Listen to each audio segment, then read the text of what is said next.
Good morning. My name is Karl-Erik Norrman. I am a former Swedish ambassador. I have founded the European Cultural Parliament.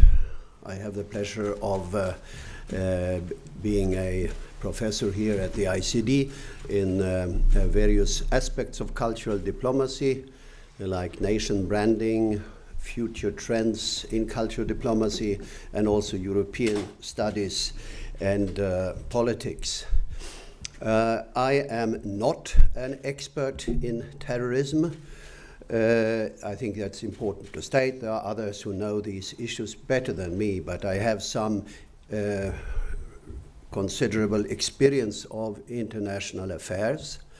So I will share with you some reflections on the role of radicalization in recent years, but also I think can be helpful to add an historic aspect to this whole problem. If you look at the world map and think how things have developed, let's say in the last 100 years or so, we will remember that apart from the two devastating wars that the world experienced in the 20th century, there was also a very long period, almost 50 years, of Cold War. During that time, it's important to be aware that during that time, this whole world was more or less divided into two spheres of interest. It was the West, dominated by the United States and also being partners within NATO, and there was the East, dominated by Soviet Union, Moscow, after some time also China playing another role, but still, let's say, on the east side, on the communist side. And then there were a few countries, rather few as a matter of fact, like in Europe, Switzerland, Austria, and Sweden, which did not belong to any of these two blocks.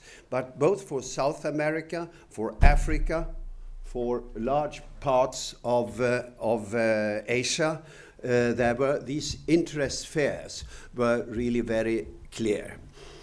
So that is an important background when you come into more recent history. And if we look at terrorism, let's say for a layman like me, your first reflection or association when you say terrorist was to the left-wing terrorism which we experienced some 100 years ago, before the Russian Revolution, before the creation of Scandinavian social democracy, etc. There were communists, there were anarchists, and there were people who, in a very unjust society, you have to be clear about that, very unjust society, were fighting for social justice, and sometimes with very desperate methods, shooting, throwing bombs, etc., etc. So we have there a period going from Bakunin in the 19th century, who was a famous anarchist, up to Rote Armee-Fraktion in Germany in the 1970s and 80s, all coming from a kind of a left-wing perspective. In the case of our RAF, as all Germans here know, it was also a kind of reaction to the lack of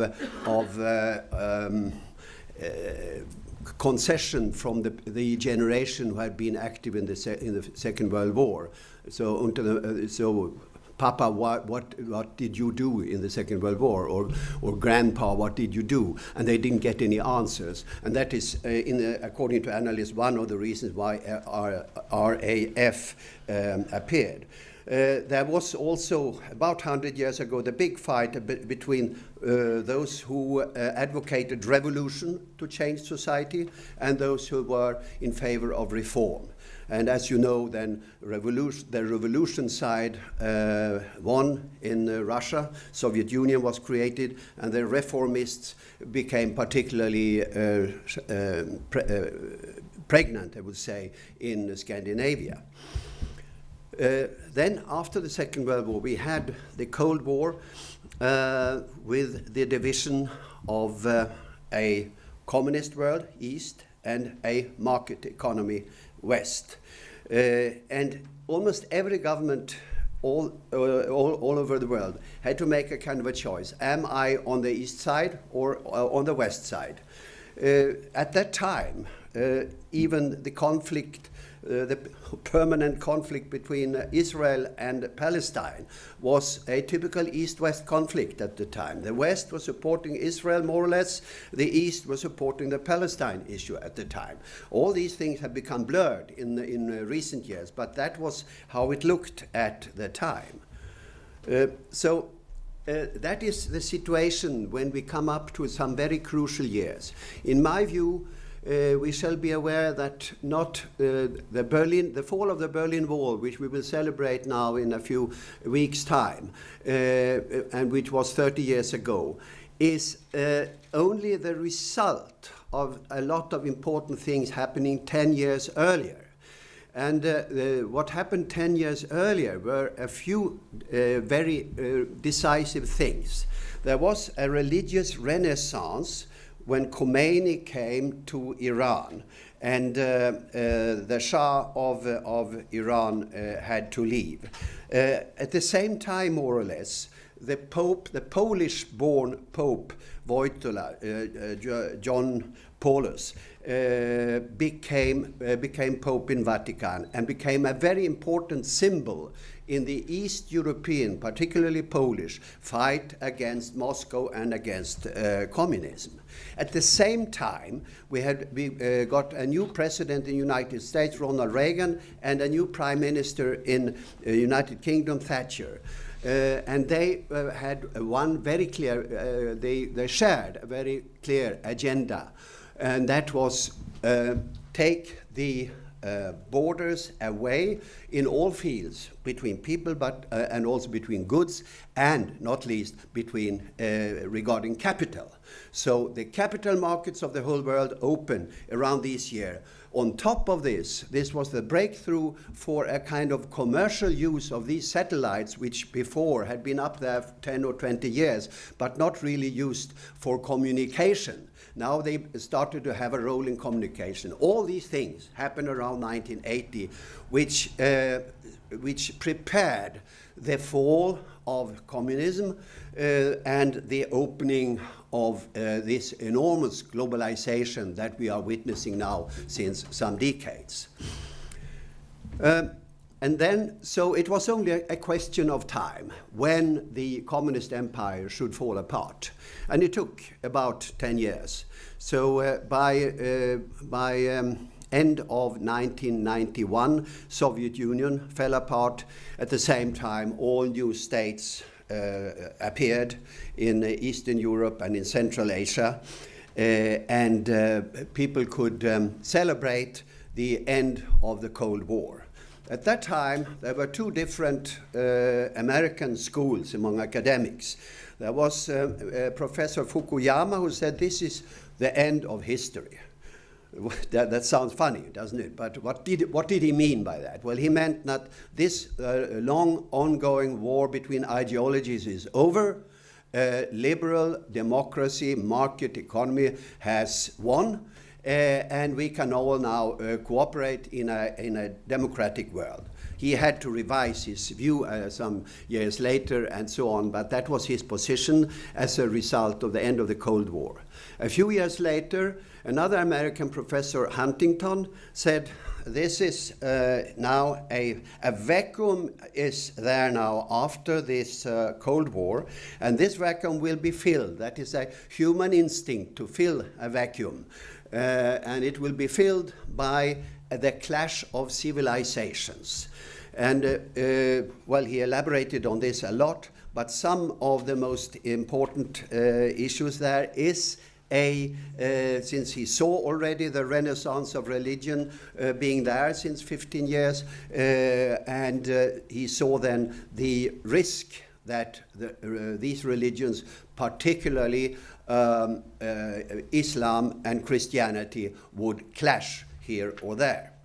So this was the situation in the 90s. We have on the top of this, we have the Iraq War #1 in 1991, where Saddam Hussein is where United States wins the war and liberates Kuwait. We have something happening, growing, a radicalization going on, and it has a result, the 9/11 in September 2001. And we have the American reaction to this, which is of course, in my view, one of the disastrous judgments, wrong judgments in Washington, which is perhaps very much the root of the evil here when we discuss radicalization, jihadism, etc. But we also have to, because the consequence, the conclusion that George W. Bush drew from 9/11 was that Saddam Hussein was guilty, and on top of this he was supposed to have weapons of mass destruction, etc., which my countryman Hans Blix, who was the inspector at the time in Iraq, he denied, and very clearly denied. So these were the background issues here. On top of this, I mentioned the situation 79 and 80. We have the Soviet Union interests in the region of Afghanistan. What does this mean here now? The division of power between East and West is still there in 1979. Soviet Union sees a risk that the renaissance of religion in Iran would spill over to Afghanistan. At the time in the 1970s, there was a strong socialist movement in Afghanistan, but not so strong. The other side of the countrymen were were in favor of an Islamic state of Iran type or something similar. But we have to have in mind that people's mind were either East or West, which meant that automatically when the Soviets found here's a threat in Afghanistan, there's a threat also because the neighboring countries of Afghanistan, look at the neighbors, that is of course Turkmenistan, Uzbekistan and so on, partly Muslim populations in the Soviet Union. So they saw a risk for a spillover. And they said, in order to save this socialist regime that we have in Afghanistan, we have to go in. This will be a quick maneuver. You know, there are so many tragic decisions in the world. We say, we will handle this in a few months' time, perhaps. And then we will have a secure and a stable situation in Afghanistan. Of course, this was wrong. They stayed on with a bloody war in 10 years. They automatically, since the Soviets went in, automatically the Americans supported the other side. And who was the other side? It was a big group of different mujahideen fighters. And they were equipped now with weapons of all kinds. And this is somehow also the beginning of the disaster, the still ongoing disaster in Afghanistan. So the context here, given all this, the changes, the end of the Cold War and the situation in Afghanistan, the victory, as a matter of fact, of the Taliban's. That is how we come into the 21st century. On top of this, we have a very significant overpopulation, and this happens to be one of the issues which I am studying. I'm part of an international group looking into the consequences of overpopulation. You know, when you have a fertility of 4 or 5, or like in West Africa, 6 or 7 children per woman.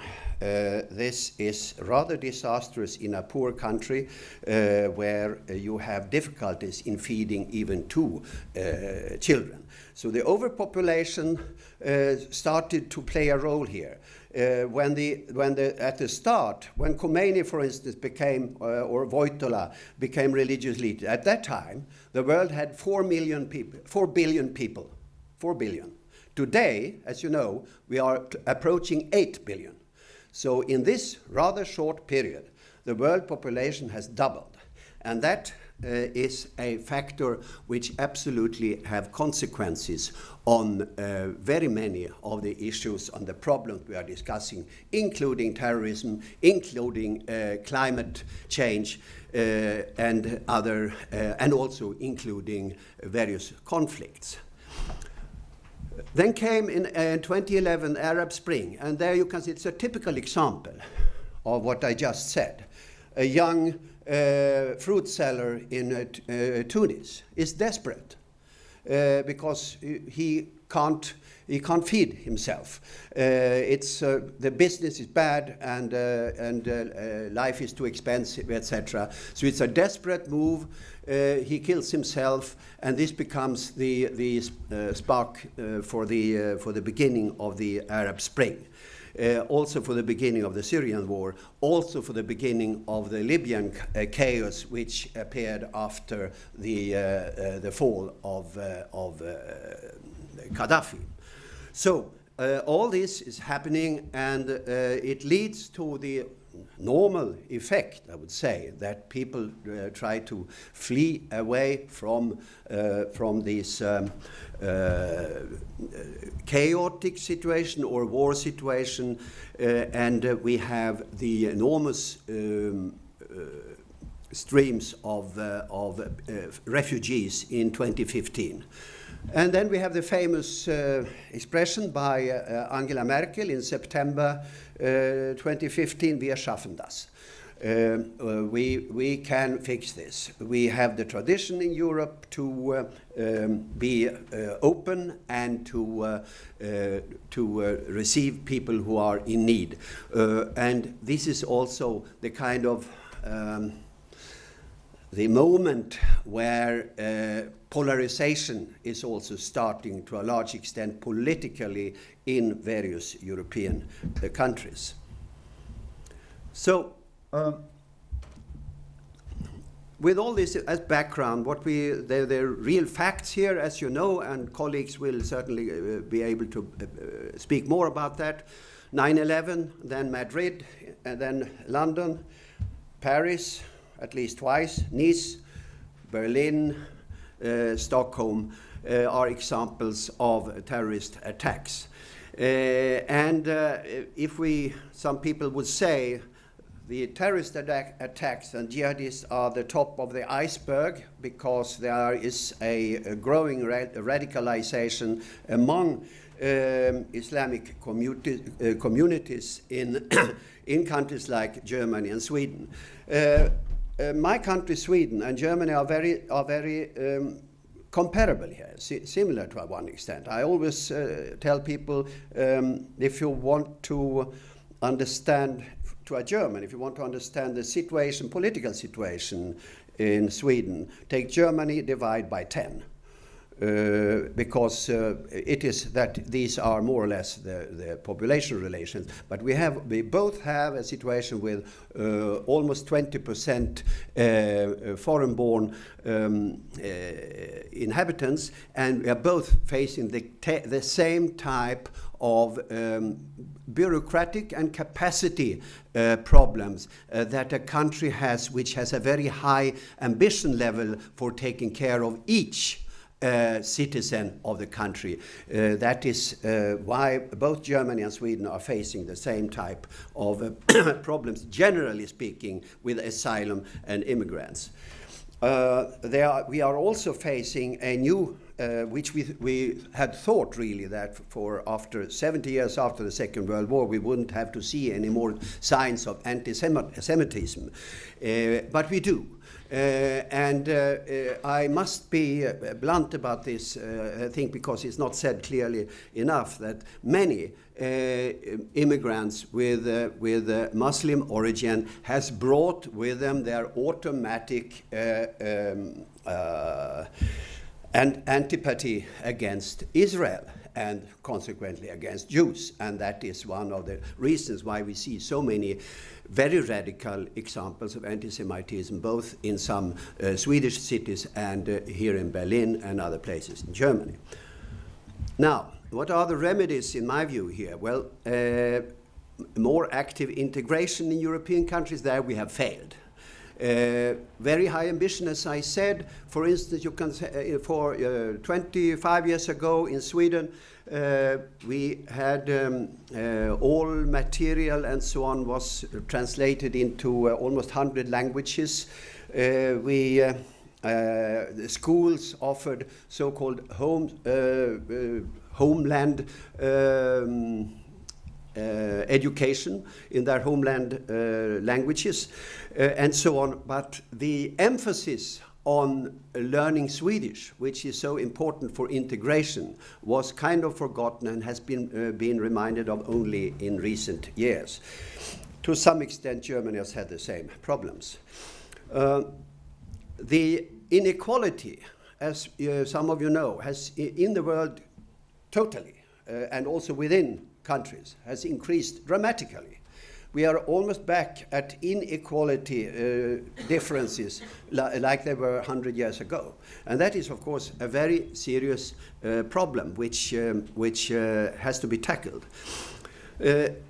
As far as religion, some of you will have to excuse me when I refer both to Karl Marx, who said that religion is an opium for the people, but I will rather refer to my grandfather, who was a leading Swedish psychiatrist in the last century.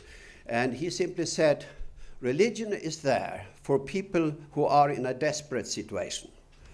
When things are really going very bad, you need some sort of reassurance that perhaps if this life is so bad, perhaps at least next life might be better.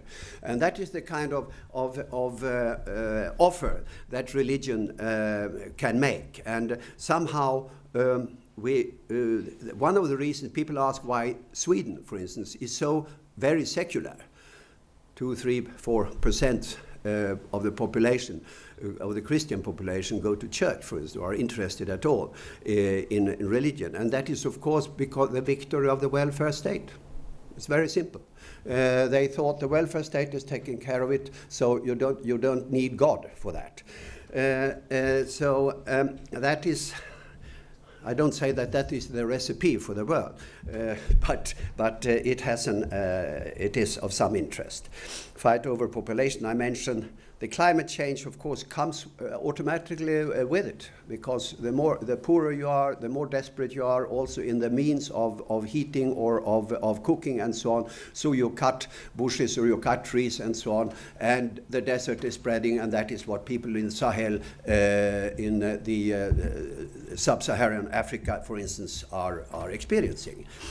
there should be a need for a massive, and I really mean massive, 100 times what we are now doing, aid in health and education in Africa, including, of course, offering education for young women in order for them to avoid to have 7 kids rather than perhaps 2. Another thing which, for instance, even my country now is very late, has looked at some very radical imams. They are now in custody because it has become clear that they are encouraging very radical ideas, even encouraging soldiers to the so-called Islamic State. And then, of course, the social media role. I think we are still very much in the early stages of social media. So the societies, governments, politicians have not yet really found the key how to legislate, how to avoid these enormous tsunamis of hatred and polarization going on in the social media. The examples of right-wing terrorism are also very frightening. In Germany, I think they are just about to conclude the issue of the so-called NSU murders between 2000 and 2007. We had the Norwegian Anders Breivik, who killed almost 80 persons in a terrible act in 2011. We had the Lübcke murder this year, the politician in Hessen who was killed by a right extremist.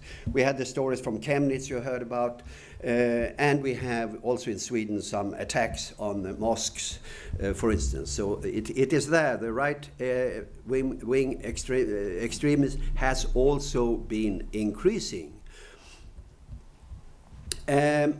And if we say that right-wing, I said that jihadist terrorism is probably, or could be, the top of the iceberg, and then you could say that right-wing extremism is the top of the nationalist or populist iceberg. We have some rather evident figures here. Finland, 18%, but they have been reduced. Sweden right now is not 17.6 but 20% in the latest Gallup. AfD in Germany, depending where you are, some of them are up to 30%, and I guess Bundesweit is something like 15%.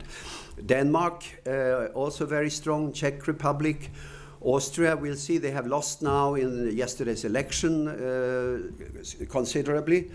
Netherlands, France and Front National is of course bigger than that. If you look at the latest presidential elections, we have Hungary, we have Italy, and La Lega is much bigger than on this figure. These figures are 1 year old, and they are changing all the time. So the map of populists in Europe is also very significant. Definitions. Do we have time for a little bit more? Yeah? The definitions, according to Encyclopedia Britannica: nationalism, ideology based on the premise that the individual's loyalty and devotion to the nation state surpass other individual or group interests. One comment on this one. It is understandable that new states, and there are quite a few new states after all. The fall of Soviet Union meant 16 new states in Eastern Europe and in Central Asia. Yugoslavia fell apart into 6 states. Many African states are comparatively new, 40, 50, 60 years. And it is still a case for them, of course, to build up this national identity. After all, we are all very much in the discussion of identity these days, aren't we? And here, when we have such a new, relatively new state, it is understandable that they make some stress on nationalism. Countries like Germany, Sweden, France, etc., we don't need that. We shouldn't need that, at least, because the nations are old enough to be mature enough not to have to encourage these type of expressions. Populism is defined as a political program or movement that champions the common person, usually by favorable contrast with an elite. Populism usually combines elements of the left and the right, opposing large business and financial interests, but also frequently being hostile to established social and labor parties. So the roots of neo-nationalism is anti-globalization. They simply feel it goes too far. We are kind of losing the frontiers, and also the market rules accordingly. There is also an anti-EU federalism, because some of you may remember that some 10 years ago, after the Lisbon Treaty in 2007, there was a kind of euphoria, EU-phoria, that we can now go really towards a real union, which is kind of federal, where the president for the union, etc., etc. That has also provoked a lot of people. It's anti-immigration, as I mentioned, a reaction to them. There are becoming too many, these foreign immigrants here.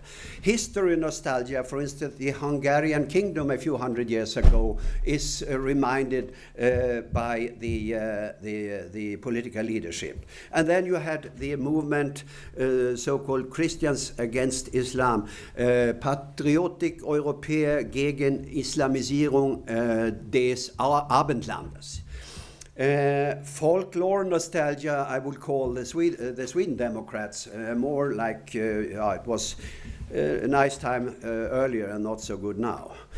Now, the roots of populism, anti-establishment, that's always like even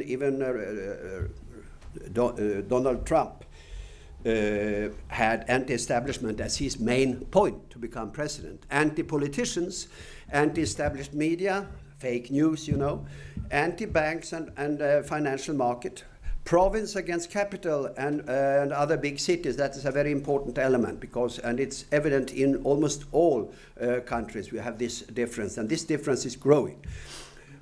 Older social democrats against young digitalists is another element which is there. You could almost say there's a generation element in this conflict. Social cultural traditionalism, anti-foreign people, latent racism or xenophobia, perhaps.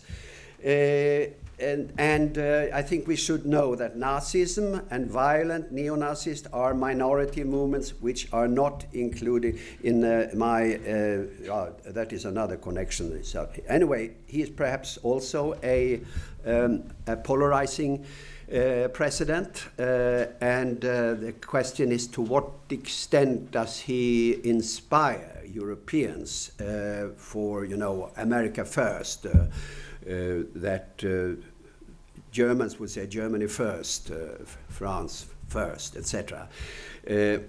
He enjoys certain popularity among European populists, but not necessarily that he is a role model, I think. Steve Bannon, his former collaborator, tried to mobilize the movements. I don't know how relevant he is. Clash of civilizations, as I said, was he right or was he wrong? I go on here quickly in order not to lose time. We have a new situation in the world where China is becoming now, these years, superpower number one. Will this then change our values? Because China has another solution to economic development, to cultural development, etc., than, for instance, Europeans have. A stable, authoritarian, one-party system.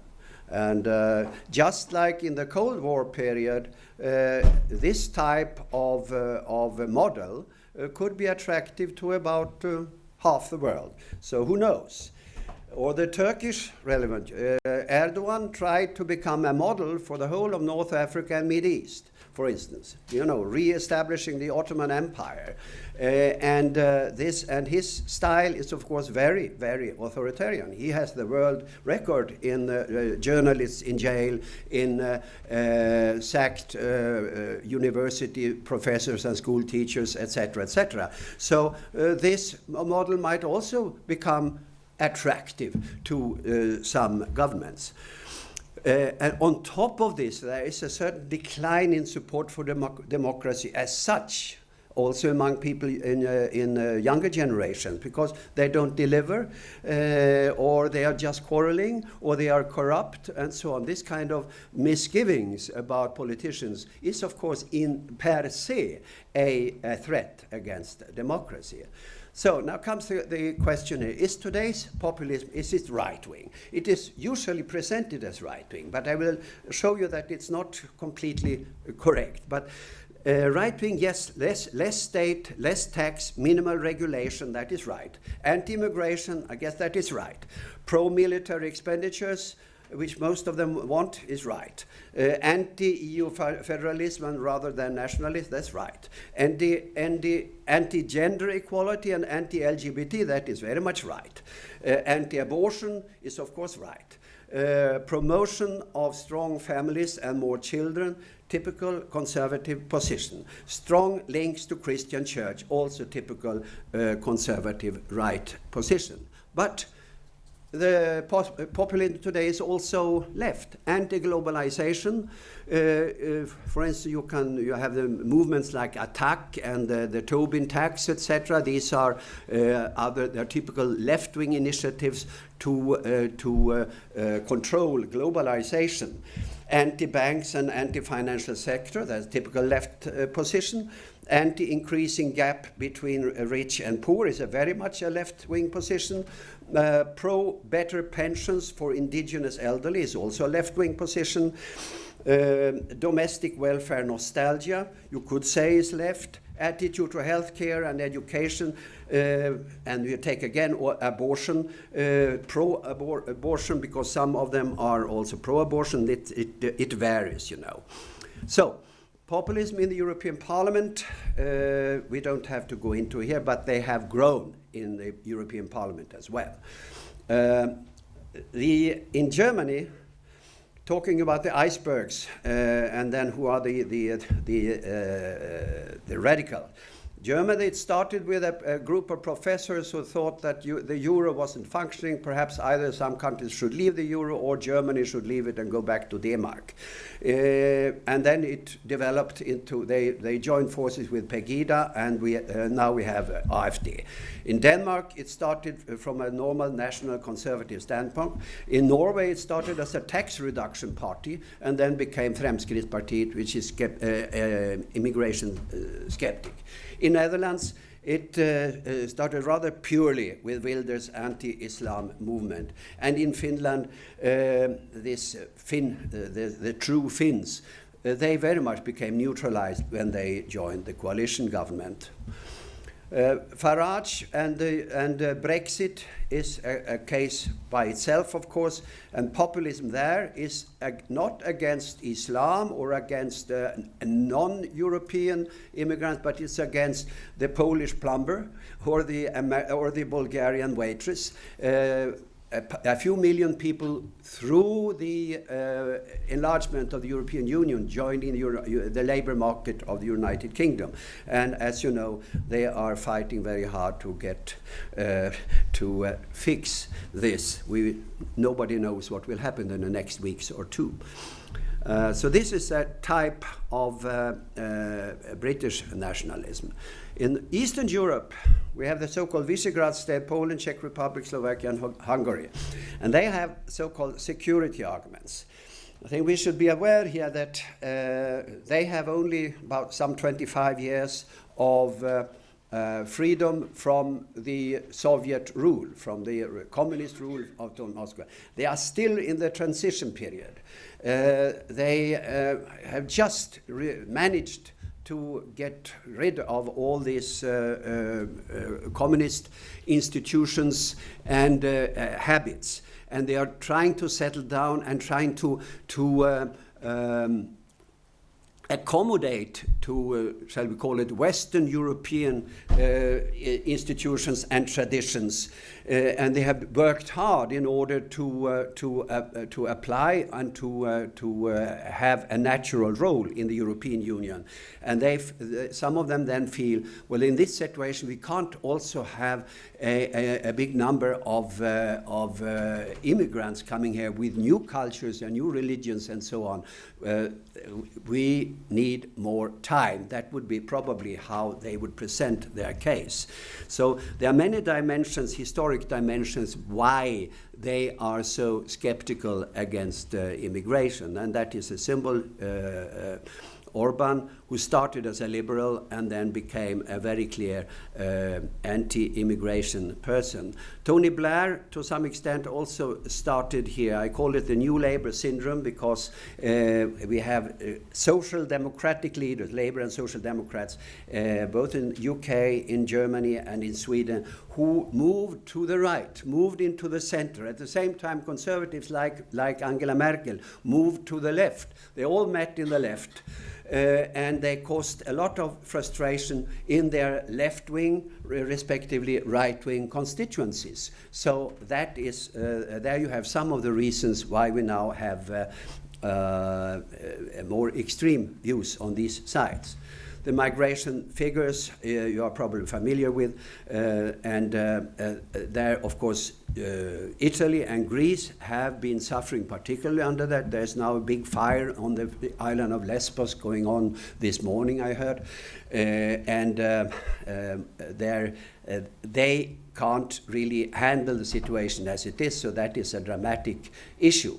The question here, I will finish now. The question here is, are these 20+% Europeans who are voting AfD, Front National, Sverigedemokraterna, etc., are they fascists or are they racists? I would say no. Because the appearance of populism is a result of political mistakes some 15 years ago. Particularly the European Social Democrats, they misjudged the situation. They did not give priority to integration. They were perhaps also over-enthusiastic about globalization and didn't see how to save, let's say, European interests in that connection. These are, they then open the doors, so to say, for these populist movements. How to resist populism in the future?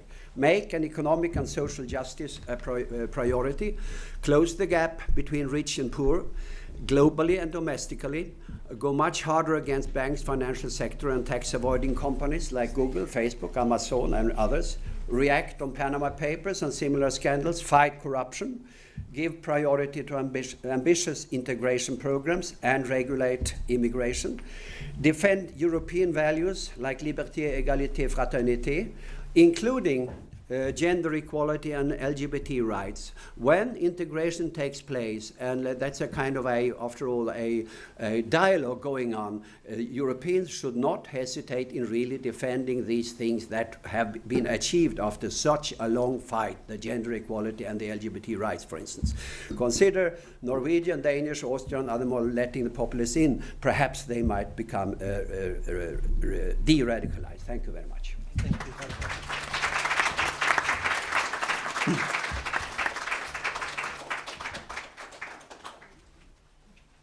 Questions? Comments? No, just a comment, because as a journalist, I like to have always this point of view. I would like to see the last slide that you put.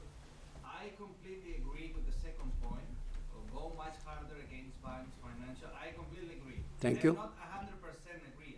Probably I am 1,000,000% agree. But here we should add something else as well. Probably.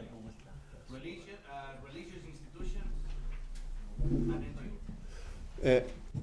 Yeah, what shall we do with the religious institutions? What shall we do with them? For example, when we are talking about taxes, as we know, some religious institutions like they have, tax benefits. Yeah. I see the point. Oh, I see this point. Yeah. Well, that is of course one of the fights that I think has to be fought, and that is, for instance, the sponsoring of religiously oriented schools, both Christian and Muslim and Jewish and other, by rather wealthy religious institutions in Saudi Arabia or United States or wherever. That is creating a problem for the school systems themselves in the countries, because I think it's however globalized the world is, I think there's a need for a certain harmonization of school rules and curriculum in the various nations. We have a big problem in Sweden, for instance, with that one. We communalized the schools, which means that, and then also opened the doors for free schools, for independent schools, financed by whoever. And you are pointing at one of the problems there, a big problem even. Yeah. Comments? Yes, please. Talking about the right-wing populism, Yeah. talking about right-wing populism, it is sharing a lot of prejudgment, especially in Italy and Greece now. I'm from Italy, so I hear about it every day. Yeah. But I read something really interesting about Islam. It is rising a right-wing populist party called the Golden Dawn. I don't know if there is someone. Yeah, I have that here too as well, but I didn't have time here. The Golden Dawn, yeah? Okay. Yeah. It is raising this prejudgment, spreading this prejudgment, and lead people to conflict and violence in order to avoid people, immigrant people to come. Yeah. Even making violence against people that has no defense and anything. And this is an act of terrorism, we can say. So actually, many people nowadays are afraid that actually terrorism is not coming from abroad. Terrorism will rise in Europe. In your opinion, is it right to fear actually that this kind of nationalism ideas and ideology that is rising in all Europe, we saw it, will lead actually into a terrorism, a European terrorism against? Yeah. Yes, I think I mentioned, just touched upon the German cases that we have. They are relatively isolated so far, but they are a big concern. I'm sure my colleague will speak about that also. They are a big concern, of course, for German authorities. And so we also have some examples in Sweden. I would say that, of course, Italy and Greece are special cases here because it is so... the whole problem, the whole Wir schaffen das syndrome is much stronger there than it is in Germany, because after all, Germany or Sweden, it takes some time before you are up here. But there they come directly. They have them really on the threshold of the country, on the coast and so on. So this has a radicalizing effect both ways. And it's in this perspective, of course, that Salvini won so many. I think he's now although he's now in opposition, he has the support of some 35% or so of the population, which is sensationally big. This means he has the strongest right-wing party in the whole of Europe. And these are results of what you are referring to. A solution around the corner I don't see. So I want to do another question about that. People talk about durable solution, which is to bring back people. The second one is integration, and the third one is replacement or resettlement. Yeah. So, for example, even America can take an amount of refugee, or even Brazil, just really a little percentage. And even America offered like 6 billion, I don't know if I'm not, I read in a newspaper that $6 billion in order to help this situation. But actually $6 million is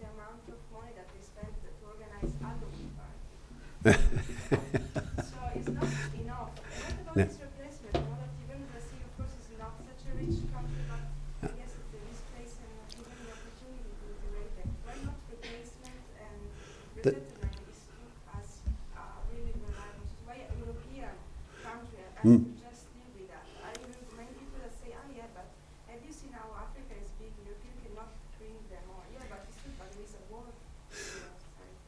The fair redistribution of refugees is on the agenda since 2014, 2015. And there is a permanent group, a kind of resistance group against that. And that is, I mentioned here, the Visegrad states, the East European countries. You might even add some Baltic countries, Estonia, Latvia, and Lithuania. You might also add Romania and Bulgaria. Depending on which government you have in Austria, we will see. You might even have them there. So there is no unanimity at all for such a model. Which is really one of the two main dilemmas of the European Union for the future. The other one being the euro and the disequilibrium between the euro system. So the migration remains a very big issue for the European Union, and at the moment I see no solution, unless, of course, but that's why I referred to the massive aid transfer to Africa particularly, in order to give them a chance to stay back home rather than having to leave up. And this massive aid transfer has to be there, both particularly to help the situation of young women in Africa. And that has to be, it should have happened long ago, but it has to happen directly. And in my view, that is a better solution, because if we just look at the, let's say, the situation now and the tendencies in big parts of Africa and some parts of the Mideast region, we will face within 10 years' time an enormous flow of immigrants, asylum seekers, and they are not necessarily fleeing from a war or even a conflict, but simply from poverty or from a climate crisis. It is sometimes good to go to the roots with a problem, and the roots are definitely in many African states. Yes. Thank you, Professor, for a lovely presentation. I have a question regarding democracy. How do you perceive the role of democracy in the rise of authoritarianism? I am worried. Together with a good friend, I wrote a book, it's already 10 years ago, about democracy, and we called it The Crisis of Democracy. And at that time, it hadn't even, the crisis hadn't even started. I see now with a perspective. Because you could say that certain authoritarian leaders, be it Xi Jinping or Putin or for that sake Trump and of course Erdogan and so on, and many other leaders, that is one problem. And they have another agenda, and they may also, many populations in these countries with authoritarian leaders are kind of used to it and tend to accept it as long as their daily life seems acceptable. That is the case in China to a large extent. It is a case in Russia to a decreasing extent right now, because the economic situation is not so good. But what is worse now, in my view, I see various investigations saying, including gallops with young people, say, well, the important thing for me that I have a good life. Whether we have an authoritarian leader or a democratic parliament ruling here is of secondary interest to me. So democracy as such, as something worth fighting for or perhaps even dying for, doesn't seem to have the position it used to have as late as 15 or 20 years ago. And that is a very worrying situation for someone who believes that, after all, Churchill said once, democracy is a very bad system of administration, but it's better than all the other. That is, I share your concern here. Yes. My name is Mirabel. Thank you very much for the presentation. I have two questions, but I would just like to ask one regarding, you made mention of the population growth and how in Africa and how this can be fought to as a remedy. So I was just wondering, like, if you mentioned the population growth, wouldn't it be maybe something better, like to match this population growth with instead skills, lack of skills? Because if we look at countries like China and India with the large population, that if you want to take some of the countries in Africa, those countries still cover this population. Shouldn't we match this population with the lack of skills instead? Because if the population is empowered with skills, and then it becomes, it gives a different outcome. So if we look at China, for example, it has this influence and power on technology that influences the world and even the world now economically. So. China has succeeded in controlling the population growth. That was, of course, a big achievement by Deng Xiaoping when he took over in China in the late 1970s.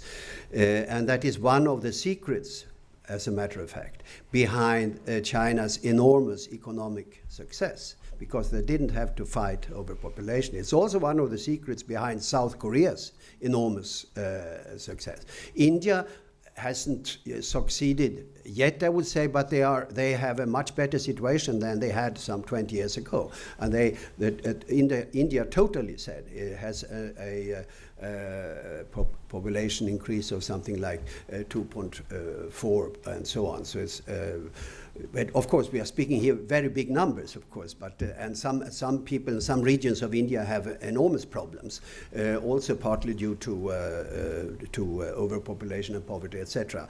But they are in a rather good way. The problem with many African countries is that we are talking about such extreme figures, really extreme, at the same time as only a limited part of populations, mainly middle-class people in the big cities, are having a good economic development, but where people in the countryside and so on are facing both too many children and a difficult climate situation, which means more droughts or more floods, etc., makes life more difficult. Yeah. So I don't know if this was an answer, but anyway.